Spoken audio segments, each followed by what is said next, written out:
Alright, so welcome back to another video on the channel, and today I'm going to reveal and explain to you guys everything that you need to know when you're trading ICT concepts in order to turn profitable. So let's dive straight into the first slide. The first slide we're going over is the power of free, identifying and understanding how to look for the power of free when it forms in price. So this is a setup which usually occurs after the market open. So the New York Open will happen at 9:30, and then you would see a accumulation phase where price would accumulate. Then you would see the manipulation phase where price takes out that short-term low or short-term high. We have a bullish example and a bearish example for you guys. So as a bullish example, you want to see the accumulation phase, then price is manipulated below sell side liquidity, and you can see here this is a unicorn model setup. I don't want to overcomplicate it for you guys. This may look a little bit complicated for some of you, but it's really not, and I'm really gonna make sure you understand this fully. So price is manipulated lower. This would be some sort of sell side liquidity here, such as London lows. Price then takes out that short-term low, which we call a unicorn model setup. This is a short-term low, STL. It then displaces market structure shift above that previous swing high, which it creates before it sweeps that previous short-term low. Then it left behind a bullish fair value gap, and guess what? It's inside of the macro. So I've obviously labeled the macro here. This will be the 9:45 a.m. to 10:15 a.m. macro. So price came down, it reached into this bullish gap. Where do we enter? As soon as it taps the bullish gap, as long as it leaves you with a valid stop and you're not running some sort of 40 handle stop on NQ, we don't run a stop greater, note this down, we don't run a stop greater than 25 handles. We don't do that. So therefore you would enter here, you'd run your stop around the low of the unicorn model setup. Price is displaced higher, and your take profit would be at the opposing liquidity, such as London highs, Asian highs, or a major buy side liquidity. You'd run your first TP at around 30 handles or 25 handles, and that would be, say, at this short-term high here, you could run your first TP. Your second TP would be around 50 handles or another short-term high, minor buy side liquidity, and the major opposing liquidity, such as London highs, would be your final TP. So now we've gone over this bullish example. Same thing for the bearish example. So price at the New York Open, it accumulates, manipulates, takes out that short-term high, displaces a sharp displacement inside of the macro. You want to see a sharp displacement. Trust me, when you see price, cool, it can break that short-term low, but if the bearish fair value gap or bullish fair value gap is only a few handles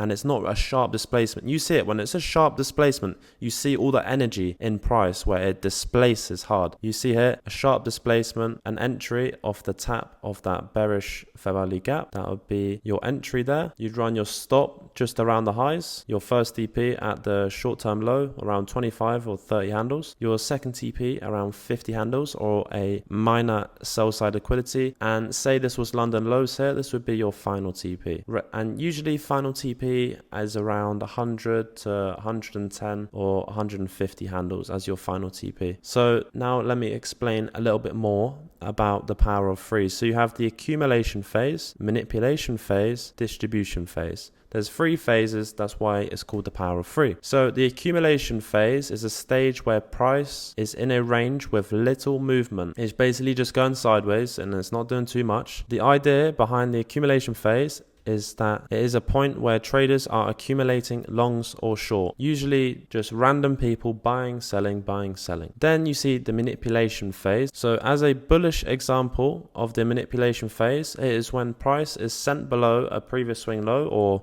London low, sell side liquidity, and it then takes early people into price out of the market, and it allows institutional orders to come in, and smart money then looks to enter after liquidity has been swept from either side of its buy side or sell side liquidity, as long as all the other confluences and requirements have been met. We don't just enter, okay, oh, we've seen a manipulation, it swept sell side liquidity. We're not just going to enter. We need our other confluences, which I'm going to go over in a minute, and more confluences until all of our requirements have been met. Then you have the distribution phase. So institutions have entered into the market, smart money have entered. Now price is drawing to the opposing liquidity such as London highs or London lows. So now I hope you kind of understand the concepts behind the power of free. So now let's get into the next slide. So we're going to go over the macro times. It's a very highly requested slide. And the macro times were 9:50, 10:10. They're now 9:45 a.m. to 10:15. It's a 30-minute window which you look for price. And the macro times changed back in March or April of this year. And it changed to a T+1 system instead of a T+2. And with these macro times, the highest probability macro, which we trade day in and day out, we do not personally trade London macro, which runs from 3 a.m. to 4 a.m. We trade the 9:45 to 10:15 a.m. macro.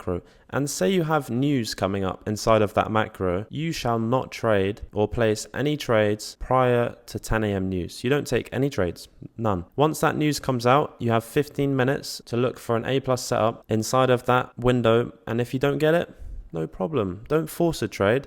Wait until the next macro at 10:45 a.m., 11:15. And if you don't find a clean setup inside of the whole of the AM session, you can expect cleaner price action inside of the PM, which is from 2 p.m. to 3 p.m. We don't trade the last hour macro. You can have a look at it. We don't personally trade it.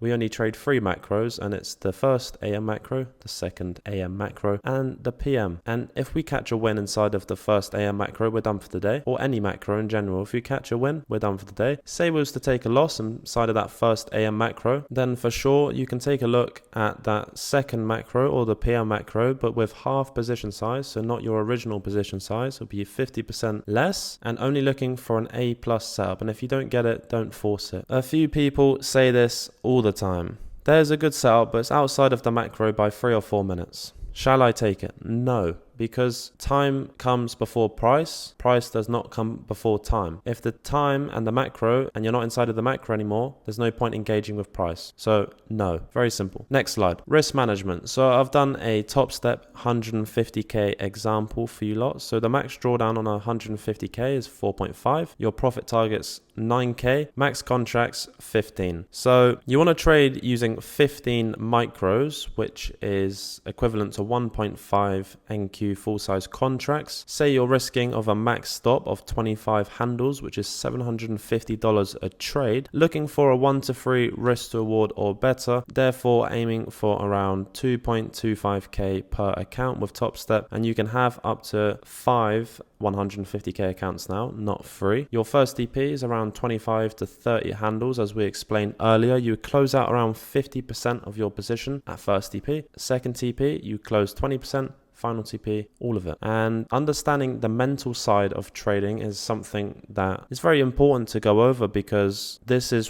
where 70% of being profitable in trading lies. It lies under the mental side, because people can't control themselves.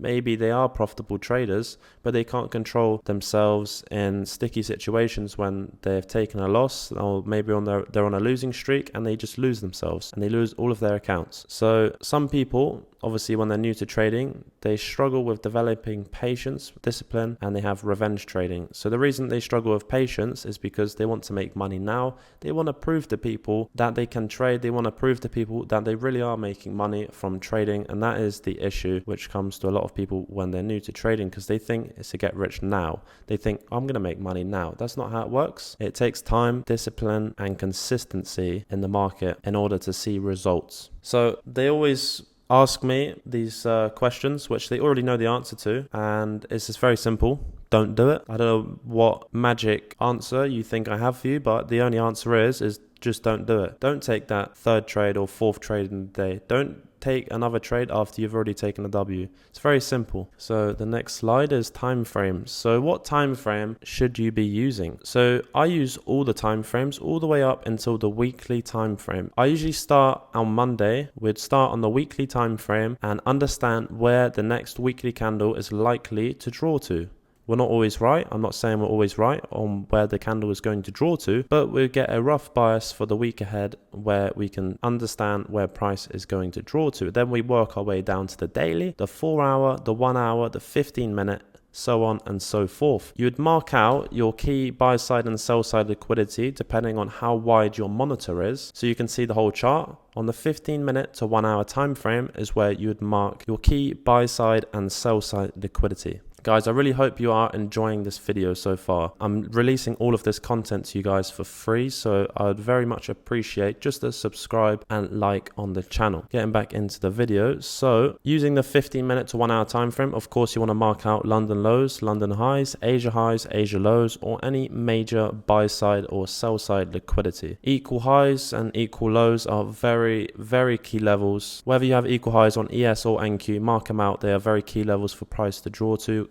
Price will draw to them at some point. And also 15 minutes prior to the macro or 5 minutes prior to the macro on the 1 to 5 minute time frame, you want to be monitoring price and looking to see any minor buy side and sell side liquidities. So on the 1 to 5 minute, this is when you would see price take out that short-term high or that short-term low. And if price is already sweeping London lows and it's just taken out on the 1 to 5 minute another short-term low, then you'd be anticipating a displacement higher, which would be where the unicorn setup has been created and it's displaced higher. And for your executions, we always execute using the 1 minute time frame whilst monitoring on the 2, 3 and 5 15-minute time frame. So we're always monitoring on these time frames, but we always take our executions on the 1 minute. Now let's dive into the next slide. So going over daily bias, this is one thing that a lot of people get too caught up on. They really want to understand, they feel like they have to figure out a daily bias in order to trade that trading session. So I go off a rough daily bias. I don't get too caught up in a single bias of say looking for longs, because if you get so caught up looking for longs, sometimes you may be so caught up looking for longs that you miss the clean setup to go short. So understanding how to get a rough daily bias is say by using the 1 to 4 hour time frame and understanding where on the 1 to 4 hour time frame is price likely to draw to. Are we in a discount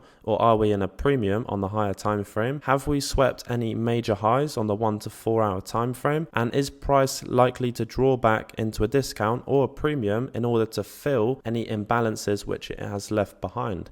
That's usually how I would determine a daily bias for that session. And I wouldn't go into the AM session only with that bias and only stick into say looking for longs. I'll be open to both directions as long as it meets my requirements. Say prior to the macro, we've already swept London lows, then I would keep in the back of my head that I'd be looking for longs. And say going into the AM session, I'm looking before the macro and we've just swept London highs and we're in a premium. Of course, I'm then going to think, okay, I'm only going to be looking for shorts. However, if price then suddenly draws back to a discount, sweeps sell side, and we get a clean setup to go long, of course, then we'll be open to taking longs. It's very self-explanatory. So now we've gone over daily bias. That is the final slide of this video. And I very much appreciate all of the love and support you guys have been throwing in the comments below on these videos. The subscriber count on this channel is growing rapidly and we're on the road to 10k subscribers, which is insane. If you have any suggestions or questions, make sure to drop them in the comments below and I will answer them to the best of my ability, and I will try my best to answer as many comments as possible. We are blowing up recently and I'm struggling to respond to everyone like I used to. But anyway, have a great rest of your weekend and I will see you inside of our live stream tomorrow in the AM session. I will leave all the links in the description if you're not already inside of our group. And on that note, I'll see you in the next one.